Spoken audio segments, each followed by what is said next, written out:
आँखा बन्द गर्नुहोस्। एकछिन गहिरो सास लिनुहोस्। मनलाई शान्त बनाउनुहोस्। आज तपाईं यो भिडियो हेर्दै हुनुहुन्छ, यसको मतलब तपाईंभित्र कतै न कतै थाकेको मन, भारी भएको सोच र धेरै प्रश्नहरू छन्। कहिलेकाहीँ हामी बलियो देखिन्छौँ, तर भित्र धेरै टुटिरहेका हुन्छौँ। मेहनत गर्छौँ तर नतिजा देखिँदैन। मानिसहरूको अगाडि हाँस्छौँ तर एक्लै हुँदा आँखा रसाउँछ। यही क्षणमा श्रीकृष्णका यी वचनहरू सम्झनुहोस्। श्रीकृष्ण भन्नुहुन्छ, तिमी कर्म गर, फलको चिन्ता नगर, किनकि कर्म तिम्रो हातमा छ, फल समयको हातमा। हामी आज दुखी छौँ किनकि भोलिको चिन्ता आज नै बोकेका छौँ। आज गर्नुपर्ने काम भन्दा भोलि के हुन्छ भन्ने डर ठूलो भएको छ। तर सम्झनुहोस्, आजको दिन तिम्रो हो। आज तिमी प्रयास गर्न सक्छौ, आज तिमी उठ्न सक्छौ, यही नै पर्याप्त हो। जीवनमा दुःख आउँछ, समस्या आउँछ, तर त्यो तिमीलाई कमजोर बनाउन होइन, त्यो तिमीलाई बलियो बनाउन आउँछ। जसरी नदीले ढुङ्गालाई घिसार्दै चिल्लो बनाउँछ, त्यसरी नै जीवनका चोटहरूले मानिसलाई परिपक्व बनाउँछन्।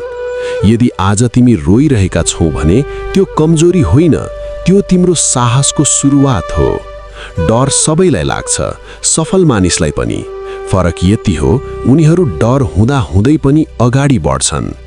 डर भनेको भविष्यको झुटो चित्र हो। भविष्य अझै आएको छैन, तर तिमी अहिले यहाँ छौ, अहिले यो क्षणमा। असफलता आएर आफूलाई दोष नदेऊ। असफलता तिम्रो अन्त्य होइन, यो त सिकाइ हो। जसले कहिल्यै हार खाएको छैन, उसले जितको मूल्य थाहा पाउँदैन। हरेक चोट तिमीलाई अझ बलियो बनाउँदैछ। मानिसहरू बदलिन्छन्, आज साथ दिनेहरू भोलि टाढा हुन सक्छन्, तर तिमी आफ्नो बाटो नबदल, किनकि भगवान सधैँ तिम्रो कर्म हेरिरहनु भएको छ। सबैलाई खुसी बनाउने प्रयास नगर, सबैलाई बुझाउने कोसिस नगर, आफ्नो कर्तव्य पूरा गर, त्यसैमा शान्ति छ।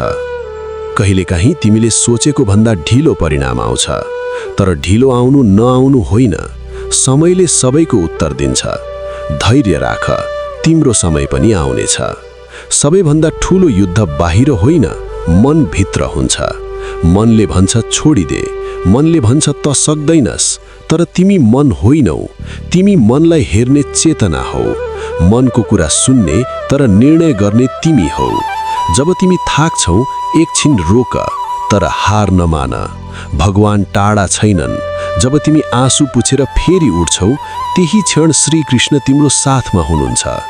आज एउटा निर्णय गर, जति कठिन भए पनि म आफ्नो कर्म छोड्दिन, जति ढिलो भए पनि म विश्वास छोड्दिन। हरेक दिन यी वचनहरू सुन्नुहोस्, मनमा बसाल्नुहोस्, किनकि सोच बदलियो भने जिन्दगी आफै बदलिन्छ। शान्त रहनुहोस्, विश्वास राख्नुहोस् र अगाडि बढिरहनुहोस्। जय श्री कृष्ण।